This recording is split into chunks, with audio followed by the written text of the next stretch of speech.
हमारे बुलाने पर यहाँ एमआईएम ऑफिस सोलापुर में जो दारुसलाम है, वहाँ पर हमारा बाइट लेने के लिए यहाँ पर आप लोग आए। तो आज ये जो भी मैं आपसे मुखातिब हूँ, आपके सामने आया हूँ, तो आपको तो पता ही होगा, काफ़ी लोग 2 दिन से मुझे फ़ोन कर रहे थे कि आपका बाइट कब आएगा। तो मैं भी थोड़ा सा रुका हुआ था, ये सोच रहा था कि जो बदमाशियाँ चल रही है महाराष्ट्र में, शायद ये कुछ सीख जाए या इनके बॉसेस इनको कुछ सिखा दे। लेकिन आज तो मामला अति हो गया, हद से ज़्यादा बढ़ गया मामला। आज एक बाइट आई है, तो मैंने सोचा कि ये सही मौका है, सही वक्त है आप लोग के सामने आने का। तो जैसे कि चंद दिनों पहले एक भाजपा का जो भी है सो कॉल्ड नेता है, नीतीश राणे, जो अनशन कुछ भी बका जा रहा है ऑन स्क्रीन आकर, तो उसने कुछ मुस्लिम समाज के बारे में निहायत ही जो मंजूर नहीं है, जो सुनना भी हमको गवारा नहीं है, वैसे स्टेटमेंट दिया। उसने कहा मस्जिदों में घुसकर मारेगा, ये वो। ठीक है, वो नेता है, वो एक स्पेसिफिक पार्टी को बिलोंग करता है जो ये सारी चीज़ों को बढ़ावा देती है। अगर हम थूकेंगे तो एमआईएम भय जाएंगी। ये अरे एमआईएम वालों को, अरे हम सिर्फ फूकेंगे तो तू उड़ जाएगा भाई, तू ही नहीं उड़ेगा, तेरे साथ वाले भी उड़ जाएंगे। तू अंडर एस्टिमेट मत कर।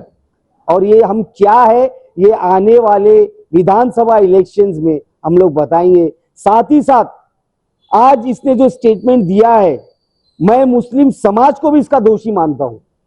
मैं ये समझता हूं कि आज हमारे एकजुट नहीं होने की वजह से ये जो टिल्लू पिल्लू है, ये राणे परिवार के, इन लोग को मौका मिला है, ये हम लोग हमारे ऊपर इल्जाम लगा सके या हमारे ऊपर उंगली उठा सके, हमारे को वो डरा सके। और निलेश राणे आणि नितेश राणे या दोघांनी राज्यभरात म्हणजे वेगवेगळ्या मध्यस्थ विधानांनी नेहमी चर्चा झालेली आहे। आज निलेश राणे यांनी असं वक्तव्य केलं आहे की एमआयएम हा पक्ष केवढा आहे, थुंकलं की होत आहे। काय तुमची प्रतिक्रिया? उसका नाम लिए तो मेरे मुंह में थूक आ रहा है, थूक के बात करने की वो इच्छा हो रही है मेरी। लेकिन ठीक है, ये जो दो भाई हैं जिनको एक टास्क स्पेशली दिया गया है मेरे ख्याल से कि आप लोग यही काम करते रहो, ताकि महाराष्ट्र की जनता का जो दूसरे मुद्दों पर ध्यान है, जैसे कि बदलापुर हो, शिवाजी महाराज का पुतला गिर गया, उस पे से ध्यान हटाने के लिए दोनों भाइयों को एक्टिव किया गया है। बट स्टिल इन लोगों ने बहुत बड़ी बात की है। तो नीतीश राणे को तो जवाब हमारे इम्तियाज जलील साहब ने दे चुके हैं, और उसका हम लोग उसके लिए 5 दिन बाद मुंबई आने भी वाले हैं, मोर्चा लेकर मुख्यमंत्री को सब समझाने के लिए। लेकिन आज जो नीलेश राणे ने बोला है, उसमें मैं बस यही बोलना चाहूंगा कि सबसे पहला कसूर आज उस जिसकी कोई लायकी नहीं है, आज उसने ये इतनी बड़ी बात किया है, तो उसमें कहीं ना कहीं मुस्लिम समाज, अल्पसंख्यक समाज का भी है। क्यों? क्योंकि अगर आप लोग एमआईएम के पीछे पूरी ताकत से खड़े रहते और अपनी ताकत दिखाते, तो आज उसकी हिम्मत नहीं होती ऐसी बात करने की। लेकिन ठीक है, आप भी पॉलिटिक्स में हो, मैं भी, हम लोग सभी, एमआईएम स्टिल लड़ रही है। आने वाले इलेक्शन में इस नीतीश राणे को हम लोग बखूबी जवाब देंगे। और ये जो थूकने की बात कर रहा है, थूकना तो बहुत दूर की बात है। एमआईएम वाले सिर्फ फूकेंगे तो ये नीतीश और नीलेश दोनों उड़ के चले जाएंगे।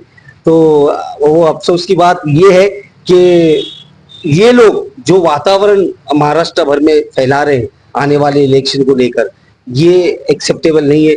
मेरी अपील है जो ये इनको जिनको अपना बॉस मानते हैं, कि मैं बोलना चाहूंगा कि आप अभी भी जाग जाइए, क्योंकि हमारा पूरा यकीन है कि ये दो पिल्ले जो है ये आपको भी ले डूबेंगे, आपकी पार्टी को भी ले डूबेंगे।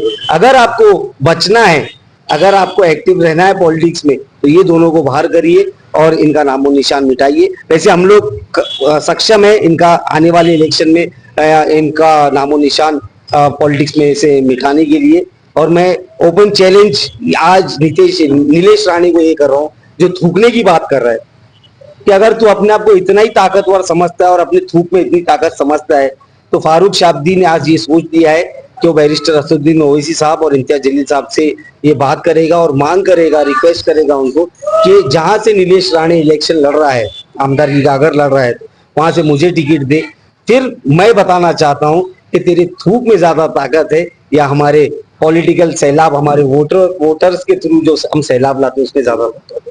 और नितेश राणे यांनी असं वक्तव्य केलं होतं 3 दिवसापूर्वी की मशिदीत घुसून मारू. बाप का राज है क्या? बाप का राज चल रहा है। कोई भी आदमी किसी भी धर्म को फॉलो करने वाला हो, वो इसको एक्सेप्ट कभी नहीं करता, चाहे वो मुस्लिम हो या हिंदू हो। मुसलमान कभी इसको बर्दाश्त नहीं करेगा कि मस्जिद में घुस के कोई बंदा आके, और जो मस्जिद में घुस के मारता है ना, वो ना हिंदू होता है ना मुसलमान होता है, वो राक्षस होता है, राक्षस। तो ऐसे राक्षसों से निपटने के लिए अगर मुस्लिम समाज के धर्म स्थल पर कोई हमला करेगा तो मुसलमान सक्षम है, अगर हिंदू समाज के धर्म स्थल पर मंदिरों में कोई हमला करेगा तो हमारे हिंदू भाई सक्षम है उससे निपटने के लिए। तो ये सिर्फ बोलने की बात है, बोलने में और करने में बहुत फर्क होता है। और हमने तो कई सालों से ये देखते ही आ रहे हैं, सिर्फ भोंक रहे हैं और इनका काम भोंकते ही रहना है। लेट देम भाग, हम लोग हमारा काम करेंगे।